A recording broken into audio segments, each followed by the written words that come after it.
आज चाहिँ 4-5 दिन पछाडि घर आउँदाखेरि चाहिँ तुलसी पनि अलि ठुलो भएछ, फुल पनि अझ अर्कै छ। दाइ कता? ठिक छ। ए ल ल। ए सुन्तला पनि ठुला भएछन्, बोडी फल्या रहेछन्, साइनी काँक्रा हरिया पुन्टुरा पुन्टुरी थियो, अहिले त पिँला भएछन्। यिनीहरूले खाइन्छन् क्या अहिलेको पटकमा।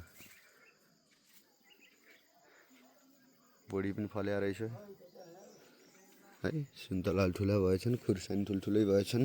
है तरिका त एक हप्तामा त चाहिने धेरै परिवर्तन भएछन्। उही लाउरे गरा जस्तो महसुस भयो गाँठे। ल र खुर्सानी रातै पनि भएछन्। अझ अरू त अरू यहाँ अस्ति नै यो बुढीले भैँसी कुर्न पठाएको, बल्ल अहिले बिहारी पुन्टुरी पाडी पाएछ। हेलो पुन्टुरी। ल अरू त सबै ठिकै थियो। सबभन्दा दुःखको कुरा हाम्रो खैसरी बिरामी भइछन्। बडा चिन्ता पर्यो मलाई। ज्वरो आएर निस्लो रहेछन्। म आएपछि त सन्चो भइन्। यता आएर हाँस त, यता आएर नि तिमीले खैसरी। मलाई देख्ने बित्तिकै सन्चो भयो यिनलाई त। मुसुक्कै हाँसै छन्।